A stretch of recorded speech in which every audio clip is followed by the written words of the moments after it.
Welcome to the Northern Bridge, where we bring you global stories through an Afro-Canadian lens. Today we're diving into one of the most crucial aspects of the upcoming Canadian federal election, the economic plans of the two major parties.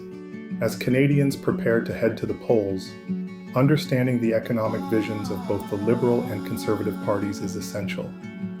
These plans will shape everything from your tax bill to housing affordability and job opportunities. Today, we'll break down their proposals without bias, focusing on the facts and what they could mean for everyday Canadians. This is exactly the kind of analysis mainstream media often glosses over, but that has real implications for your financial future. Deficit reduction and fiscal approach. Let's start with how each party plans to handle Canada's finances. The Liberal Canada Strong fiscal plan projects deficits throughout most of the next 4 years, with a slight improvement to a small surplus of $222 million only in 2028-29. Their deficit to GDP ratio is projected to improve from 1.96% to 1.35% over the 4-year period. To achieve this, the Liberals are counting on several revenue sources, including a significant Canada's tariff response, generating $20 billion in 2025-26, and government productivity savings that grow to $13 billion annually by the final year. In contrast, the Conservative Platform for Change promises to cut the Liberal deficit by 70% through more aggressive spending reductions. They project bringing the deficit down from $46.8 billion to $14-15 billion by 2028-29. The Conservative approach focuses heavily on government downsizing, including replacing only 2 of 3 departing public servants, cutting foreign aid, and stimulating economic growth through deregulation and resource development. What's often overlooked in mainstream coverage is that both parties are presenting deficits throughout most of their mandate, with different paths and timelines to fiscal improvement. When it comes to your wallet, the differences become even more pronounced. The Liberal plan doesn't include broad-based personal income tax cuts. Their tax measures are more targeted, including GST cuts for first-time homebuyers and canceling the planned capital gains inclusion rate hike. The Conservative plan, however, centers on tax reduction as a core economic strategy. They propose cutting the lowest personal income tax rate by 15%, from 15% to 12.75%, which they claim would save the average worker about $900 annually and dual-income families about $1,300. Conservatives are also promising to eliminate the carbon tax completely, axe GST on new homes under $1.3 million, raise the tax-free income threshold for working seniors to $34,000, and make the caregiver tax credit refundable. What's interesting here is the fundamental difference in philosophy.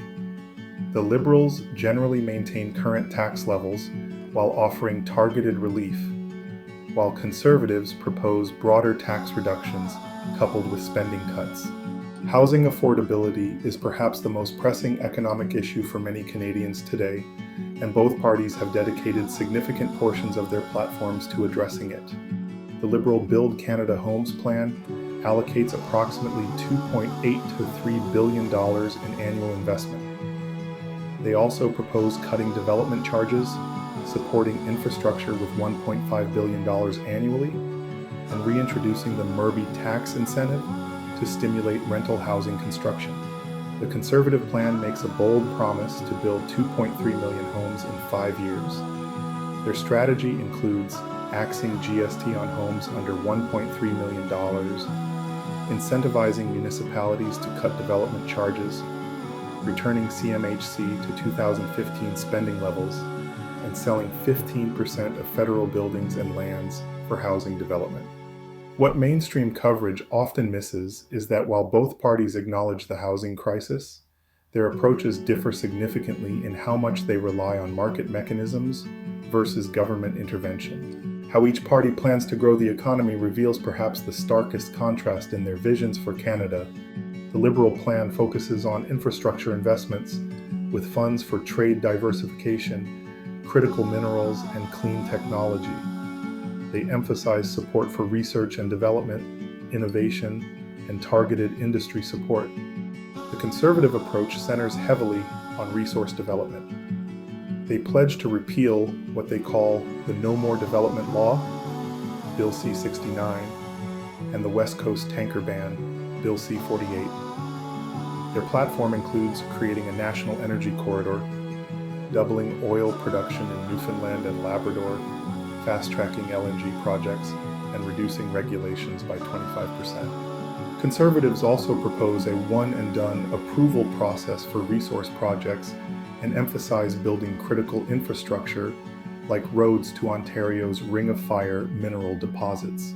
What's often underreported is how these different approaches reflect fundamentally different views on Canada's economic future.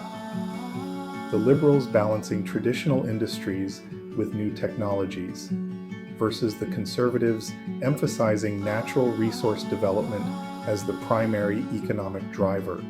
Immigration and border security. Immigration policy has significant economic implications, and the parties differ substantially in their approaches. The Liberal plan includes modest investments in security screening, $5 million annually, and new digital services for immigration, $16.5 million, but otherwise maintains their current immigration approach. The Conservative plan proposes a major shift, promising to reduce immigration to what they call sustainable levels similar to Harper government era.